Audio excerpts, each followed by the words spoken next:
بسم اللہ الصلاۃ والسلام علی رسول اللہ استغفر اللہ اللہم صلی علی سیدنا محمد وعلی آل سیدنا محمد وبارک وسلم۔ سیدنا حضرت امام جعفر صادق رضی اللہ تعالیٰ عنہ فرماتے ہیں، جو کوئی شعبان المعظم میں روز 700 دفعہ درود شریف پڑھے گا، اللہ پاک کچھ فرشتے مقرر فرما دے گا جو اس درود کو حضور علیہ الصلوۃ والسلام کی بارگاہ میں پہنچائیں گے، اس سے حضور علیہ الصلوۃ والسلام کی روح مبارک خوش ہوگی۔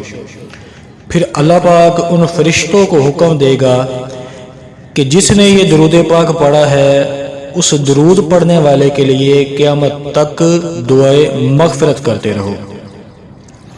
اللہ والو، ماہ شعبان المعظم بے حد برکتوں کے ساتھ، رفعتوں کے ساتھ اور اپنی شایان شان اللہ پاک نے ہمیں عطا فرما دیا، اور اللہ رب العزت کا یہ احسان ہے کہ ایک مرتبہ پھر ہمیں یہ مبارک مہینہ ملا ہے۔ شعبان المعظم کی ایک فضیلت یہ ہے کہ اس کو حضور علیہ الصلوۃ والسلام نے اپنا مہینہ کہا ہے۔ اسی طرح اس کو دو نسبتیں مزید حاصل ہیں۔ دوسری نسبت یہ ہے کہ اللہ کے نبی علیہ الصلوۃ والسلام پر درود و سلام پڑھنے کا جو حکم نازل ہوا اسی ماہ مبارک کے اندر نازل ہوا، جیسا کہ علامہ قسطلانی رحمۃ اللہ علیہ نے اور انہی کے حوالے سے سیدنا شیخ شہاب الدین احمد بن حجازی رحمۃ اللہ علیہ نے نقل فرمایا کہ بے شک شعبان المعظم نبی پاک علیہ الصلوۃ والسلام پر درود پاک پڑھنے کا مہینہ ہے۔ کیونکہ یہ آیت درود اسی مہینے میں نازل ہوئی۔ شعبان کو جو تیسری فضیلت حاصل ہے کہ اسی مہینے میں جیسے درود و سلام پڑھنے کا حکم ہوا، اسی مہینے میں رمضان کے روزے فرض ہوئے۔ اللہ کے نبی علیہ الصلوۃ والسلام نے ارشاد فرمایا، اس مہینے کو شعبان اس لیے کہا جاتا ہے کہ اس میں روزے رکھنے والے کے لیے بہت سی بھلائیاں ہیں جو شاخوں سے پھوٹتی ہیں یہاں تک کہ وہ جنت میں جا پہنچتا ہے۔ حضرت امام رافع رحمۃ اللہ علیہ فرماتے ہیں، اس حدیث پاک کا مطلب یہ ہے کہ ماہ شعبان میں مسلمان ذکر و اذکار کر کے، نیکیوں کا ذخیرہ اکٹھا کر کے، قرآن پاک کی تلاوت کر کے، درود و سلام پڑھ کے، نوافل کی کثرت کر کے اور اچھے اعمال کر کے نیکی کی طرف مائل ہو جائے اور رمضان کے لیے تیاری کرتا رہے۔ اولیاء اللہ نے فرمایا ہے کہ یہ جو شعبان ہے یہ 5 حروف ہیں اس کے شعبان کے۔ اس کی جو پہلی شین ہے اس شین سے مراد شرف اور بزرگی ہے، اور جو عین ہے اس عین سے مراد علو یعنی بلندی ہے، اور جو بے سے مراد اولیاء اللہ نے لی ہے، بزرگان دین نے لی ہے بر یعنی کہ بھلائی اور احسان، اولیاء اللہ نے فرمایا ہے، اور جو اس کی الف ہے اس سے الفت مراد لی ہے، اور جو اس کی نون ہے اس نون سے مراد انہوں نے نور لیا ہے۔ یہ تمام چیزیں اللہ رب العزت اپنے بندوں کو اس مہینے میں عطا فرماتا ہے۔ اس میں نیکیوں کے دروازے کھول دیے جاتے ہیں اور برکتوں کا نزول ہوتا ہے، اور خطائیں ترک کر دی جاتی ہیں اور گناہوں کا کفارہ ادا کیا جاتا ہے۔ اللہ کے نبی علیہ الصلوۃ والسلام نے ارشاد فرمایا، سیدنا حضرت انس رضی اللہ تعالیٰ نے اس کو روایت کیا ہے کہ شعبان کا مہینہ آتا تو صحابہ کرام علیہم رضوان قرآن پاک کی تلاوت میں مشغول ہو جاتے، اپنے مالوں کی زکوٰۃ ادا کر دیتے تاکہ کمزوروں اور مسکینوں کو بھی رمضان کے روزے رکھنے کی طاقت مل جائے۔ شعبان سے جو گزشتہ مہینہ ہے رجب ہے، اور جو رجب میں غفلت برتتا ہے، غفلت سے رجب گزارتا ہے، ان غافلوں کو بیدار کرنے کے لیے بزرگان دین فرماتے ہیں کہ ان وقتوں کو ضائع کرنے والے اور انہیں برے اعمال سے آلودہ کرنے والے تو نے کتنے برے کام ان وقتوں میں کیے ہیں جو کہ مبارک وقت تھا۔ بزرگان دین فرماتے ہیں کہ رجب چلا گیا اور تو نے اس میں کوئی نیکی نہیں کی، اور اب یہ برکت والا ماہ شعبان شروع ہو گیا ہے۔ اے شعبان کی عظمت سے بے خبر رہ کر ان وقتوں کو ضائع کرنے والے ہوش میں آ اور تباہی سے ڈر، جلد سب لذتیں تجھ سے چھین لی جائیں گی اور موت تجھے تیرے گھر سے زبردستی نکال دے گی۔ سچی اور خلوص بھری توبہ کے ذریعے جس قدر گناہوں کا مداوع کر سکتا ہے کر لے۔ جہنم سے سلامتی کو ہی اپنا مقصد بنا، بہترین مجرم وہ ہے جو اپنے جرموں کا مداوا کر لے۔ سیدنا ابو معمر رحمۃ اللہ علیہ فرماتے ہیں کہ ماہ شعبان اللہ پاک سے عرض کرتا ہے کہ اے میرے رب، تو نے مجھے دو عظمت والے مہینوں یعنی کہ ماہ رجب اور ماہ رمضان کے درمیان رکھا ہے، تو تو نے میری فضیلت کیا رکھی ہے، میری شان کیا ہے؟ تو اللہ رب العزت نے ارشاد فرمایا کہ میں نے تجھ میں قرآن مجید کی تلاوت رکھ دی ہے۔ اللہ کے نبی علیہ الصلوۃ والسلام فرماتے ہیں، سیدنا انس نے اس کو روایت کیا ہے کہ حضور علیہ الصلوۃ والسلام سے پوچھا گیا کہ سب سے افضل روزے کون سے ہیں؟ تو آپ علیہ الصلوۃ والسلام نے فرمایا رمضان کی تعظیم کے لیے شعبان کے روزے رکھنا جو ہے وہ سب سے افضل روزے ہیں۔ اللہ والو، جس طرح نبی پاک علیہ الصلوۃ والسلام نے اس ماہ مبارک کی فضیلت کو بیان فرمایا، اما جان سیدہ عائشہ صدیقہ رضی اللہ تعالیٰ فرماتی ہیں کہ حضور علیہ الصلوۃ والسلام کو ماہ شعبان میں روزے رکھنا تمام مہینوں سے زیادہ پسند تھا، کہ اس میں آپ علیہ الصلوۃ والسلام روزے رکھا کرتے اور پھر اسے رمضان المبارک سے ملا دیتے۔ اور یہ وہ مبارک مہینہ ہے کہ اس مبارک مہینے میں اللہ رب العزت نے ہمیں ایک وہ رات عطا فرمائی ہے کہ جو سب سے افضل رات ہے، جسے ہم شب برات کہتے ہیں، یعنی کہ نجات والی رات۔ حضرت علامہ علی بن سلطان قاری رحمۃ اللہ علیہ فرماتے ہیں نصف شعبان کے جو شعبان کی 15ویں رات ہے نا، اس کے 4 نام ہیں۔ اس کا پہلا نام جو ہے کہ اس کو برکت والی رات بھی کہا جاتا ہے، اس کو نجات والی رات بھی کہا جاتا ہے، اس کو دستاویز والی رات بھی کہا جاتا ہے، اور اس کو رحمت والی رات بھی کہا جاتا ہے۔ آپ رحمۃ اللہ علیہ مزید ارشاد فرماتے ہیں کہ نجات اور دستاویز والی رات اس کو اس لیے کہتے ہیں کہ جب تاجر مالک سے اس کا اناج وصول کر لیتا ہے تو اس کے لیے برات نامہ لکھ دیتا ہے، اسی طرح اللہ رب العزت اس رات مومنوں کے لیے برات نامہ لکھ دیتا ہے۔ سید علامہ محمد بن علوی مالکی رحمۃ اللہ علیہ نے ارشاد فرمایا کہ ان 4 ناموں کے علاوہ اس کے اور نام بھی ہیں۔ گناہوں سے نجات کی رات بھی ہے، کیونکہ اس رات گناہ مٹا دیے جاتے ہیں۔ اس رات کو فرشتے عید مناتے ہیں۔ نبی کریم علیہ الصلوۃ والسلام نے ارشاد فرمایا 15ویں شعبان کی 15ویں رات ایک منادی پکارتا ہے کہ ہے کوئی چاہنے والا کہ اس کی مغفرت کی جائے، ہے کوئی مانگنے والا کہ اسے عطا کیا جائے۔ بدکار اور مشرک کے علاوہ جو بھی کوئی حاجت طلب کرتا ہے اس کی حاجت پوری کی جاتی ہے۔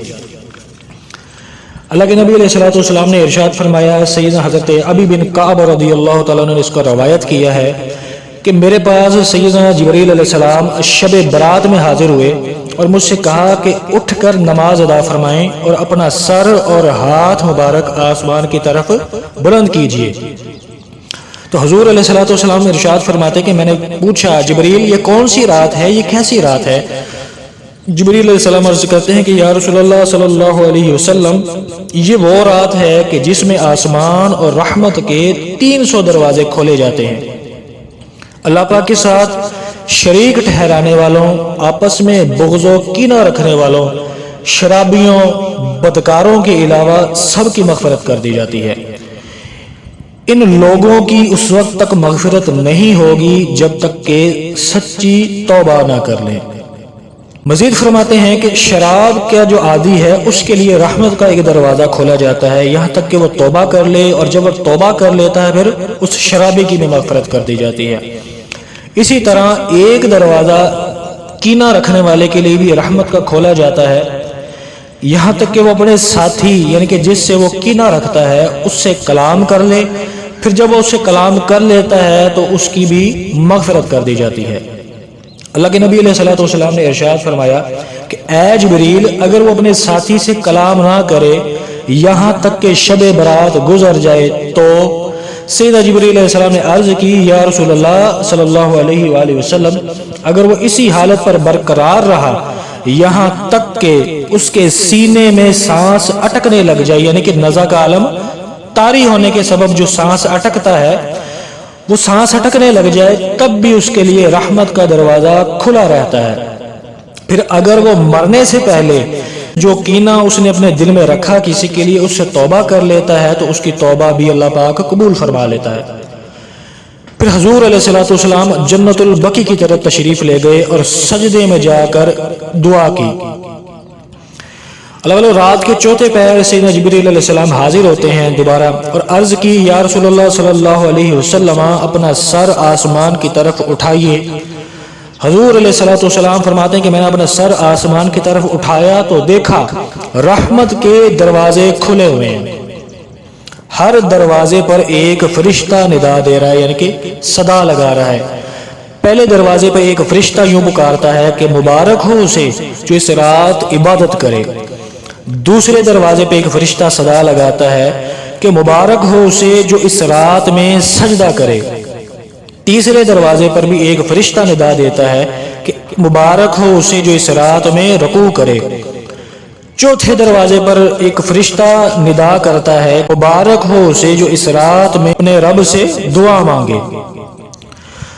پانچویں دروازے پر ایک فرشتہ صدا دیتا ہے کہ مبارک ہو اسے جو اس رات اپنے رب سے مناجات کرنے میں مشغول ہوا۔ چھٹے دروازے پر ایک فرشتہ پکار رہا ہے کہ اس رات میں مسلمانوں کو مبارک ہو۔ ساتویں دروازے پر ایک فرشتہ ندا دے رہا ہے کہ خدا تعالیٰ کو ایک ماننے والوں کو مبارک ہو۔